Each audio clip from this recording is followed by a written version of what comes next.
Shavua Tov à tous et à toutes. Alors, on continue avec le paragraphe 26 du chapitre concernant Eretz Israël dans le livre de Oroth. Alors, on va apprendre aujourd'hui qu'il y a une relation intime entre l'homme et le lieu où il est, entre la personne et là où elle vit. On a l'habitude de considérer que le sol est partout égal et que la place, le makom, n'a pas d'influence sur l'être. Or, on a reçu comme enseignement que le makom est quelque chose de déterminant pour la vie de l'homme. Le mot makom vient du mot kiyum. Alors nous allons lire une partie du premier, la première partie de notre paragraphe. Peulat roach hakdusha הנקלטת בארץ ישראל, פועלת היא תדיר, גם אם נזדמן הדבר ויצא אדם חוצה לארץ, על ידי טעות או על ידי איזו סיבה מוכחת. Alors le Rav dit la chose suivante. Quand on a vécu en Eretz Israël, on a intégré quelque chose de kadosh en nous. Ruach HaKdusha. Et cette force qui a été intégrée par nous, qui s'est inscrite dans notre âme, continuera d'avoir un effet sur nous, même lorsque, pour des raisons une ou autre, on est obligé de partir en Chutz Laaretz.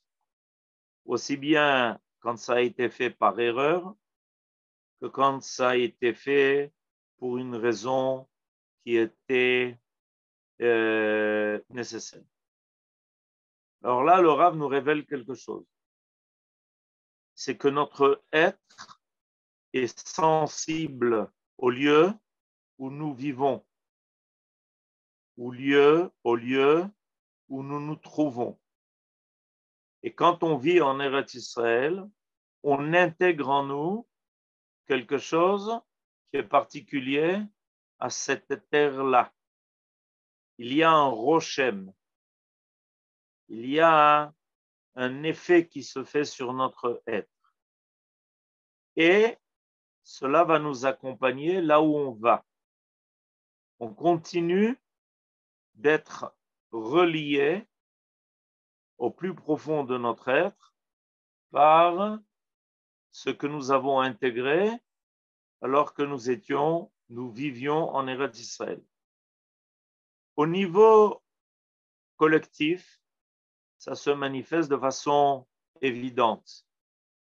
On voit que le peuple d'Israël n'a pas arrêté de se languir de sa terre et de ce qu'il y a vécu. Et c'est évidemment ce qui a toujours fini par avoir une influence sur notre volonté du retour. On veut retourner à quelque chose que l'on a connu. On veut retourner à quelque chose qui est présent en nous et que l'on veut retrouver. On ne veut pas retourner à quelque chose qu'on n'a jamais connu. Imaginez-vous que quelqu'un vous dise « J'ai envie de retrouver un endroit que je n'ai jamais connu ». Ça n'existe pas. On a envie de retrouver une personne que l'on a connue et un lieu que l'on a connu. Et la force d'Eretz Israël est de laisser une impression déterminante sur l'être de la personne qui, cette attache-là, continuera de se manifester là où on est. Le peuple d'Israël, bien qu'il a été dispersé aux quatre coins du vent, a continué de porter en lui ce souvenir en filigrane, était marqué dans son être en filigrane. Et là où on va, on continue de le porter en nous. C'est vrai au niveau collectif, parce que notre terre, évidemment, est Eretz Israël. Là, nous avons vécu notre histoire et nous portons en nous donc cet attachement à cette terre-là. Mais c'est vrai aussi au niveau individuel. Au niveau individuel, ça se manifeste aussi. Les gens se sont éloignés d'Eretz Israël, mais ils portent en eux ce souvenir. Ils continuent d'être attachés à cette terre-là qu'ils ont connue. Des fois, ça se réalise à travers leurs propres enfants, qui, bien que les parents aient quitté cette terre-là, les enfants veulent y revenir. Ils ont reçu de leurs parents cet attachement-là. Et le Rav va comment dirais-je, le mettre en relief. Par quoi? הרי גם הנבואה, כשחלה כבר בארץ ישראל, אינה פוסקת גם בחוץ לארץ. היו היה דבר השם אל יחזקאל בארץ כסדים, היו מפני שהיה כבר. Alors, le Rav va se servir de ce qui est dit à propos du prophète Ézéchiel. Le prophète Ézéchiel est un prophète qui se situe au moment de la destruction de Jérusalem, de la destruction du temple et du départ en exil qui se fait en Babylonie. Et Ézéchiel accompagne les exilés là où ils sont, en Babylonie. Et on a quelque chose d'extraordinaire. On a des prophéties du prophète Ézéchiel qui ont été révélées alors que le prophète Ézéchiel est ici, Be'eretz Kasdim, c'est-à-dire en fait chez les Babyloniens. Or, on a un principe, c'est que depuis notre entrée en Eretz Israël, il n'y a pas de prophétie en dehors d'Eretz Israël. Alors, comment se fait-il que le prophète Ézéchiel a-t-il pu avoir des révélations prophétiques alors qu'il est en dehors d'Eretz Israël?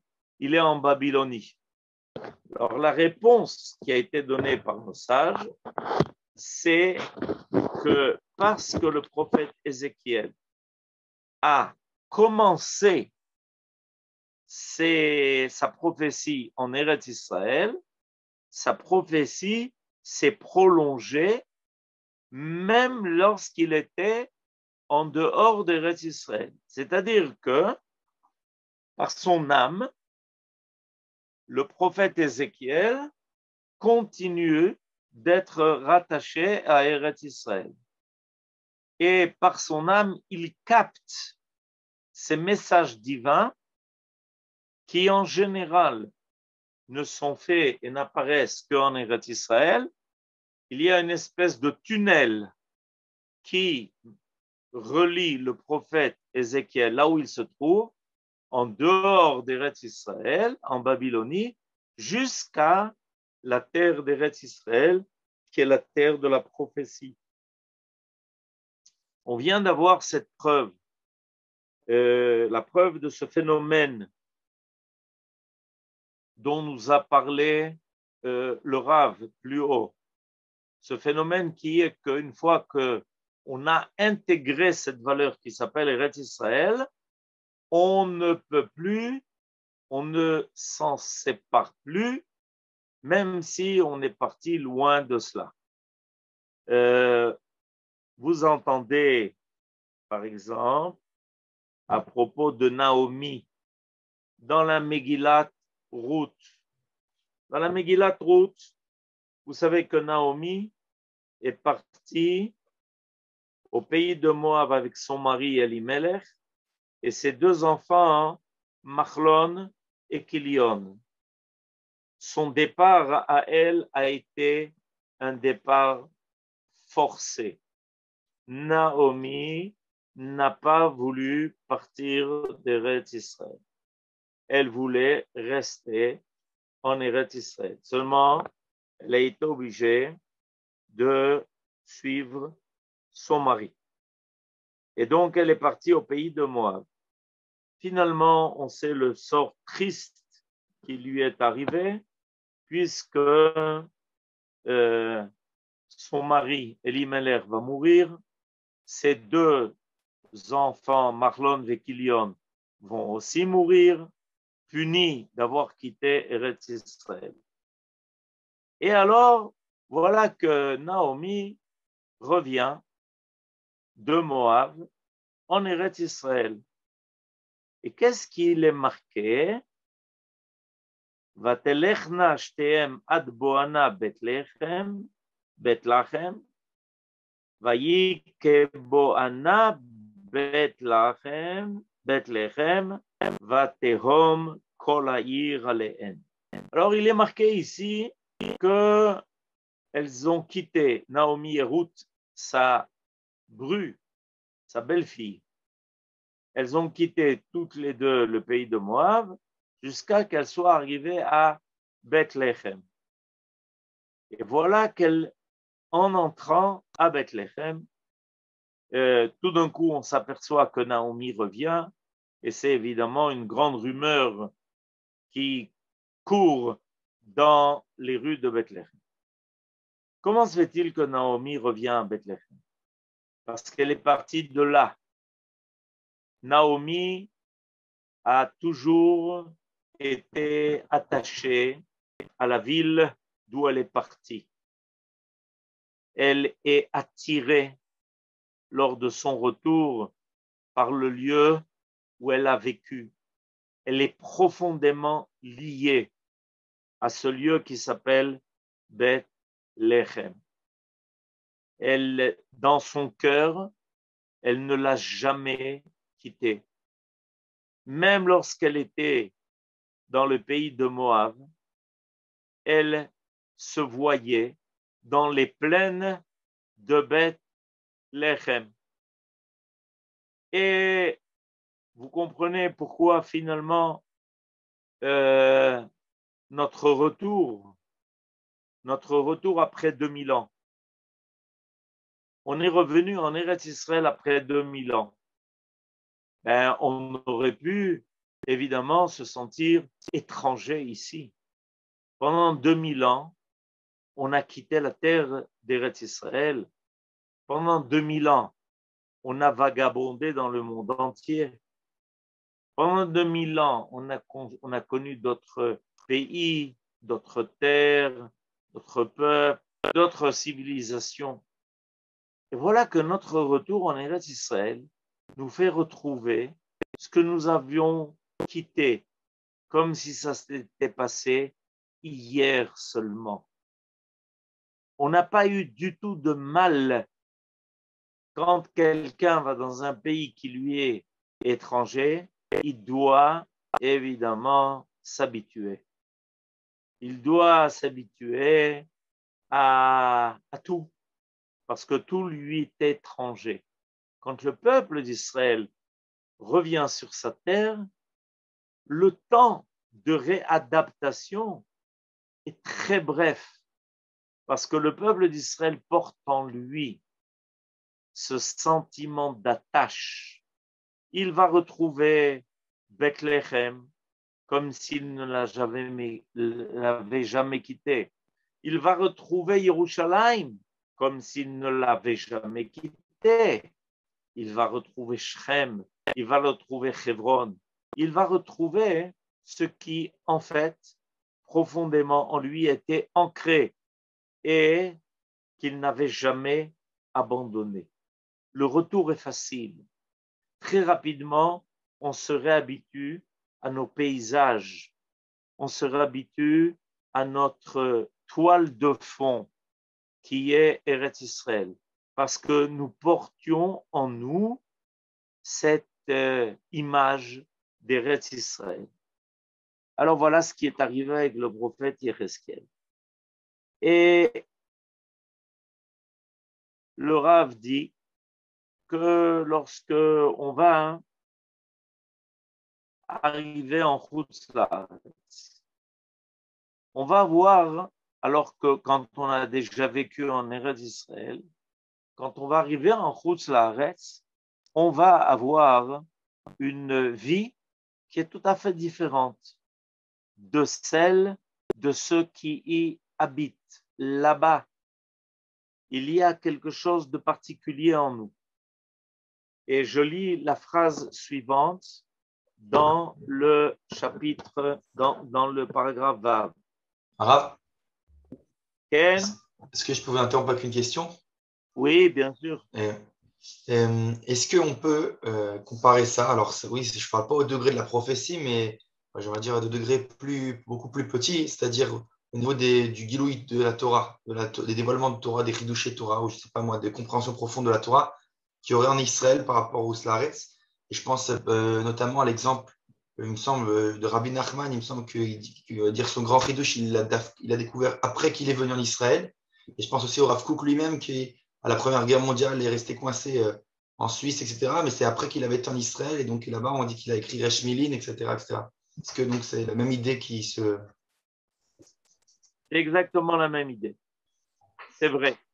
D'abord, il faut constater, comme tu viens de le rappeler, que nos plus grands sages ont fait des efforts démesurés au péril de leur vie pour essayer d'arriver en Eretz Israël, même si leur passage a été bref. Pourquoi est-ce qu'ils ont fait tellement d'efforts? Comme les sages que tu viens de rappeler. Et il y en a encore d'autres. Par exemple, Maïmonide, le Rambam. Le Rambam va venir en Eretz Israël, mais son passage en Eretz Israël va être très bref. Ici sont présents les croisés. Et évidemment, il n'aura pas de paix. Il va être obligé de quitter Eretz Israël et de se rendre en Égypte. Et finalement, c'est là-bas qu'il va écrire le plus gros de son œuvre. Mais il est passé par Eretz Israël. Et pourquoi? Parce que nos sages étaient conscients de ce qu'on est en train de dire. Nos sages étaient conscients du fait que même un passage par Eretz Israël allait les enrichir de quelque chose qui va les marquer profondément et qui continuera de les accompagner là où ils seront. Dans le Talmud de Babel, c'est le Talmud qu'on étudie en général, on nous raconte comment il y avait une circulation permanente des sages entre Babel, qui était le centre le plus important des Juifs dans le monde. Après l'exil de Babylonie, l'essentiel de la population juive s'est retrouvé à Babel. Et là-bas ont été créés des yeshivot, des très grandes yeshivot. Et dans ces yeshivot s'est développée toute la Torah orale qui va nous donner finalement le Talmud, qui va nous donner toutes les halachot que nous connaissons aujourd'hui. Mais nos sages, même de Babylonie, n'ont jamais renoncé à leur contact avec Eretz Israël. et ils faisaient l'aller et le retour. Ils étaient sans arrêt en mouvement entre Eretz Israël et la Babylonie. Pourquoi? Parce qu'ils avaient conscience de cela. Exactement. Les Havdil. C'est-à-dire qu'il y a quelque chose qui est profond en nous, qui germe, et qui, même lorsqu'on va finalement devoir quitter Eretz Israël pour les raisons qu'on connaît, chacun, malheureusement, comme tu l'as dit tout à l'heure, le Rav Kook, il se trouve en Chutz Laaretz au moment où la guerre mondiale existe et éclate. Le Maïmonide, j'ai rappelé, il a été obligé de quitter Eretz Israël à cause des croisés, etc., etc. Mais il y a quelque chose qui a été intégré. Il y a quelque chose qui fait qu'ils ont pris en eux ce qui se révèle sur cette terre-là et qui va les accompagner au plus profond de leur âme. Comme d'ailleurs, ça nous a accompagnés pendant nos exils, les nombreux exils. On avait toujours un lien profond. Et on sait comment les communautés juives dans le monde, à chaque fois que quelqu'un arrivait et qu'il se déclarait venant d'Eretz Israël, il était reçu avec les plus grands honneurs. On lui laissait toujours la priorité sur autrui. Il y a des témoignages nombreux de la façon dont ceux qui venaient d'Eretz Israël étaient reçus dans les différentes communautés juives du monde. Ils avaient des priorités par rapport à tout le monde. Pourquoi? Parce qu'on voyait à travers eux quelque chose qui nous rappelait, qui nous ramenait ce vent d'Eretz Israël, qui nous ramenait cette Kedusha. Et quand on les voyait, ces émissaires-là, qui arrivaient dans les communautés du monde entier, alors on avait le sentiment de rencontrer un peu, par leur intermédiaire, de rencontrer Eretz Israël. Et alors on leur donnait toujours une place de choix. Ils étaient invités, on leur donnait tout ce qu'il fallait pour pouvoir à leurs besoins. Ils n'avaient à s'inquiéter de rien. Et pourquoi? Parce que les Juifs étaient sensibles à ça. Ils étaient sensibles à celui qui avait connu Eretz Israël et qui avait intégré en lui cette force particulière qui est Eretz HaChaim, Eretz HaKodesh. Alors, nous dit le Rav, quand quelqu'un a intégré en lui, il a intégré en lui cette force d'Eretz Israël, on va lire la phrase d'après, Shifat HaKodesh, שהותחלה בארץ ישראל, מלקטת היא את כל בירורי הקודש הנמצאים בחוץ לארץ בכל המעמקים ומקרבתם בכוחה המושך אליה. כל מה שקשה יותר לסבול את אוויר חוץ לארץ, כל מה שמרגישים יותר את רוח הטומאה של אדמה טמאה, זהו סימן לקליטה יותר פנימית של קדושת ארץ ישראל. Alors, le Rav nous dit quelque chose, évidemment, ce sont des choses très profondes, mais il dit que quand quelqu'un a connu Eretz Israël, vécu en Eretz Israël, et qu'il part en Chutz Laaretz, il y a quelque chose d'intéressant qui se passe. Il est comme un aimant. Il est comme un aimant qui est capable de ramener à lui, là où il se trouve, tout ce qui est attaché à la Kedusha. C'est-à-dire que, étant donné qu'il a connu cette force-là, il a connu, regardez, le prophète Ézéchiel, on disait tout à l'heure qu'il a continué de prophétiser en Chutz Laaretz, parce qu'il avait commencé sa prophétie en Eretz Israël. Et n'oublions pas que nous avons du prophète Ézéchiel, nous avons quoi? Nous avons le Maaseh Merkava. On a révélé en Babylonie les secrets du char céleste. Comment le prophète Ézéchiel a-t-il pu, alors qu'il était là-bas, qu'il était en Chutz Laaretz, en Babylonie, avoir une telle vision, une telle découverte?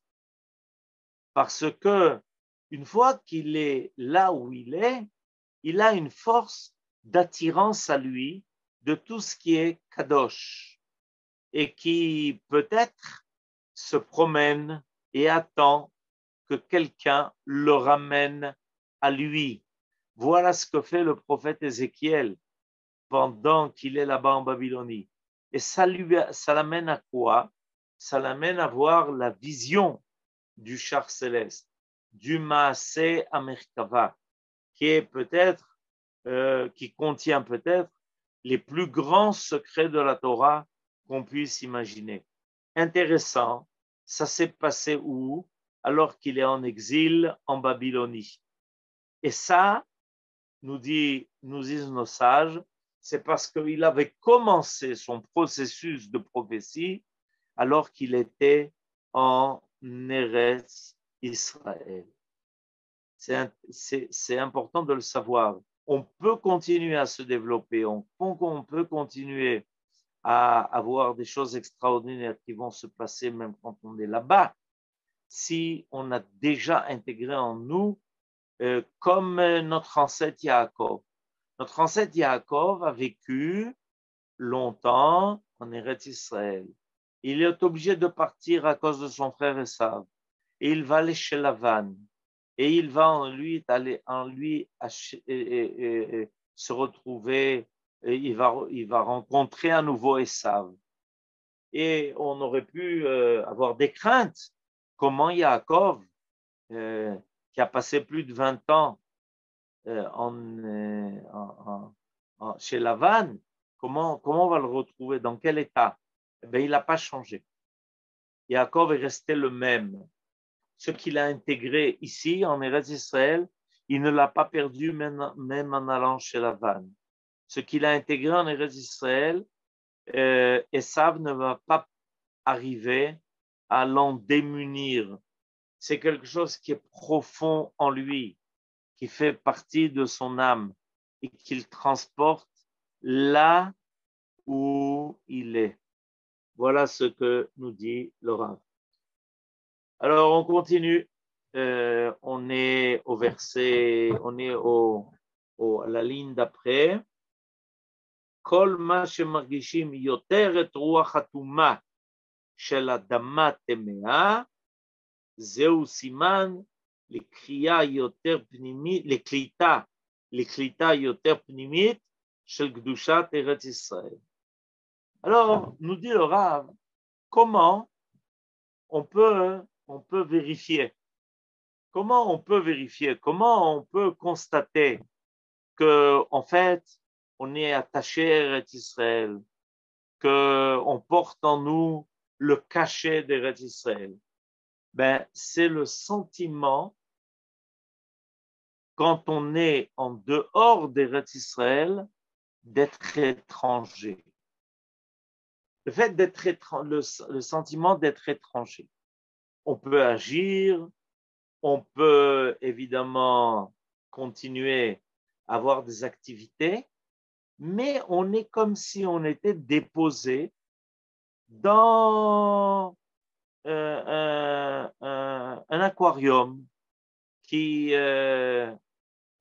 existe en tant que tel et qui n'est pas lié à ce qui lui est extérieur. La vie que l'on a vécue en Eretz Israël va, quand on va aller en Chutz Laaretz, nous donner ce sentiment qu'on n'est pas chez soi, qu'on ne fait pas partie de ce qui s'y découle, de ce qui s'y passe. on a ce sentiment de zarout, d'être, de ne pas être chez soi, de ne pas faire partie de cette famille. Et pourtant, des fois, au niveau matériel, il peut y avoir beaucoup de conditions qui seront en faveur de celui qui viendra s'y installer. Il est possible, mais nous dit le Rav, plus un homme a fait partie de l'aventure d'Eretz Israël, plus en Chutz Laaretz, il va se sentir comme un individu qui a été déposé. Mais il n'a pas adhéré. Il n'a pas à la valeur de là où il se trouve. Oui. Non, je voulais dire même les sentiments que j'ai toujours, que je dis même la saleté, les problèmes, ils sont à moi. Ils sont à nous. Il appartient, disons, c'est à nous de les résoudre ici et non pas chercher à être, ces sentiments d'être vraiment rentré à la maison. Je l'ai depuis mes premiers pas ici. Ça fait depuis 1968, je sais que je suis à la maison. C'est absolument incroyable. Incroyable. Eh bien voilà, vous nous donnez un témoignage de plus. Un témoignage qui confirme ce qu'on est en train de faire. Et ça, hein, plus on est sensible. Alors, plus on est sensible, plus on a intégré cette force d'Eretz Israël. Et plus le sentiment que l'on aura quand on devra quitter Eretz Israël, c'est de ne pas s'y sentir appartenir, d'être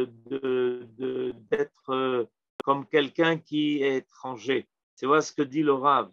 Kol ma shekaché yoter, plus il est difficile pour une personne l'isbol et avir chutz laaretz, de subir, de supporter cette atmosphère de chutz laaretz, kol ma shemargishim yoter et ruach hatuma, plus on sent quand on est en dehors d'Eretz Israël, on sent qu'on est en contact avec quelque chose qui n'est pas pur selon notre niveau.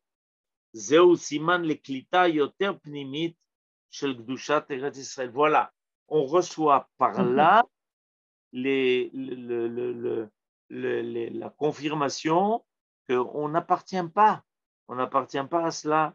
On a effectivement on a dû avoir un vécu dans énormément d'endroits sur le globe terrestre, comme on le sait. On a été trimballé d'un endroit à un autre.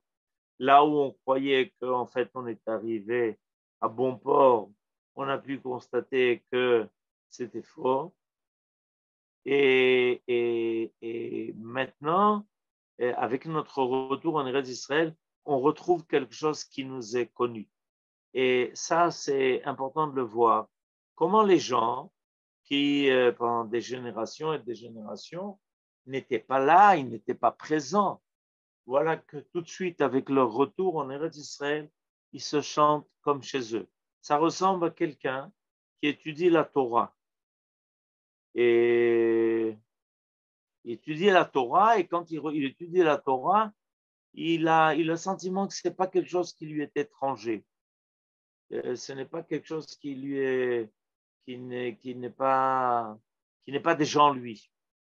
Alors on me demande comment se fait-il que les problèmes de Chutz Laaretz sont ramenés en Eretz Israël. Regardez, les problèmes de Chutz Laaretz, ils arrivent effectivement à franchir de grandes distances pour qu'on les rencontre ici aussi, parce qu'on a un rôle vis-à-vis de cela, parce qu'on a le rôle de les évacuer. Et pour les évacuer, il faut, comme quelqu'un qui a un système immunitaire qui est très fort, il est capable de rencontrer des microbes qui sont des fois très dangereux, des virus qui sont dangereux, et de s'en sortir idem. Pourquoi? Mais parce que en Eretz Israël, il a d'autres sources. Vous voyez que le peuple d'Israël, en Eretz Israël, ne s'écroule jamais. Il y a toujours un sentiment que bien que la crise soit profonde, que la crise soit difficile, voilà que le Ham Israël, Israël trouve les énergies pour évacuer. Alors, vous dites, oui, mais ça continue. Nachon, ça continue parce qu'il y a beaucoup à évacuer. Le peuple d'Israël s'est baladé dans le monde entier. Il a ramené avec lui des choses importantes. Il a ramené avec lui des trésors de science, des trésors de pensée. Alors, on prépare toujours la chaise et l'endroit qui servira au retour de tous les Juifs sur leur terre, parce que finalement, ils seront à nouveau attirés vers là d'où ils sont partis il y a peut-être des milliers d'années, mais à cela, ils sont attachés véritablement. Et on le voit, on le constate. Des gens arrivent du monde entier. Comment s'attachent-ils aussi facilement à cette terre? Comment ils arrivent à trouver leur place, à construire leur demeure, à trouver comment y vivre et très rapidement faire partie de tout ce qui se passe ici? Parce que les problèmes, ils sont à un niveau mondial. Mais la capacité, c'est comme la capacité que l'homme a de digérer ce qu'il mange. Et ça varie d'un individu à l'autre. Parce que ceux qui sont en bonne santé, ceux qui ont une capacité d'absorption, de digestion nécessaire, sont capables de faire face à toutes les difficultés que des fois certaines nourritures présentent. Ceux qui sont sensibles, ceux qui n'ont pas cette force, cette capacité d'intégrer ce qu'on leur donne à manger, vont être malades. Mais en Eretz Israël, on a cette capacité. Regardez, on déferle sur nous avec tout ce qu'on peut imaginer, de côtés qui, des fois, sont des côtés extrêmement négatifs. Et pourtant, on continue notre chemin. Et pourtant, on réussit à garder le cap. Et c'est pas toujours facile, mais ça se réalise. Parce qu'en réalité, c'est un retour. On a déjà intégré cette valeur qui s'appelle Eretz Israël. En fait, elle est profondément présente en nous. Même pendant l'exil, on est profondément attaché à cette terre, comme quelqu'un qui dort. Et pour autant, quand il se réveille le matin, il a le souvenir de son vécu. Son âme s'était envolée. Mais toujours est-il qu'un homme n'a pas besoin chaque matin de faire le récapitulé de tout ce qu'il a vécu. Ça l'accompagne. Alors il y a quelque chose qui a été mis en veilleuse pendant le temps de son sommeil. Mais quand il se réveille, ça lui est tout à fait naturel. C'est ça la grande différence. Quand on se réveille, nous, aujourd'hui en Eretz Israël, on se réveille à quelque chose de connu. On se réveille à quelque chose qui est déjà présent en nous. Et c'est pour ça que le peuple d'Israël arrive à être le peuple d'Israël. Alors évidemment, il y a des corps étrangers et des pensées étrangères qui nous assaillent de tous côtés. Bien sûr, c'est normal parce que on est capable d'affronter cela. On est capable d'affronter seulement, il y a des circonstances qui font que monsieur là-bas, au fond du pays, il n'a pas un gardon de lait. Et je voudrais terminer précisément en disant que le lait et le miel de Eretz Israël, on en a gardé, on l'a gardé ce goût dans notre bouche, comme comme un bébé garde le souvenir du lait de sa mère. On a grandi, mais on n'a pas oublié ce que l'on a reçu par le lait de sa mère. C'est intégré dans le corps de chacun de nous. Et ça nous rappelle toujours notre mère et la chaleur qu'elle nous a donnée et cette nourriture dont elle nous a nourris. C'est pour ça qu'on est toujours tellement attaché à elle. Alors on a gardé en nous le souvenir du Zavat Chalav Udvash de Eretz Israël et quand on revient ici, on se souvient de cela. On se souvient de cela et on y goûte et on se sent tout à fait chez soi. Voilà ce que Amen. nous avions aujourd'hui. Est-ce que je peux poser une dernière question? Oui. Ouais. Alors là, dans ce qu'on vient de lire, donc dans le Rav Kook, il parle justement de l'esprit de l'impureté donc des terres étrangères, des terres de Rousse-Laretz. Oui. Et moi, il me semble, je me rappelle que Manitou, il dit souvent que l'impureté des Rousse-Laretz, c'est des Rabbanan, c'est d'ordre rabbinique. Donc je me demande, c'est pas une impureté qui est dans son essence, mais c'est une impureté pour des raisons, pour éviter les dangers de l'exil, etc., etc. Donc je me demande, est-ce que, on va dire, après qu'on a passé cet étage-là, on est attaché à notre terre, on sait que c'est notre terre, qu'il n'y en a pas d'autre, etc., qu'on a ce lien très, très fort, est-ce qu'il n'y a pas quelque chose finalement vis-à-vis de la terre à l'origine, quoi, de la terre de Roussaret, que là-bas aussi il se dévoile Hachem? Ce qui a récupéré la on l'a fait pendant notre exil de 2000 ans. On a récupéré et on ramène ça avec nous. Et ce qui reste, ce sont les écorces. Et c'est pour ça que l'exil devient insupportable. Parce que le suc de ce qui pouvait être récupéré l'a été fait. Et le prophète Ézéchiel, lui précisément, va nous prophétiser qu'avec notre retour en Eretz Israël, on devra être purifié par cette eau que Dieu va jeter sur nous. Comme on asperge celui impur de l'impureté de mort, l'eau avec les cendres de la vache rousse. Alors le prophète nous avertit qu'avec notre retour en Eretz Israël, à nouveau, on va être aussi aspergé de quelque chose qui nous purifiera de cette impureté qui s'est attachée à nous quand on était là-bas.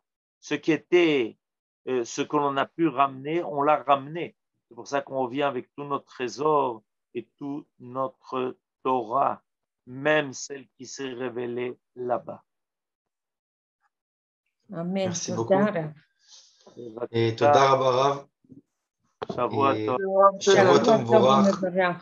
Et on se retrouve dans ta chaîne la semaine prochaine. Donc, Amen. Toda Yaakov. Toda Rabba. Shavuot Tov les Koulam.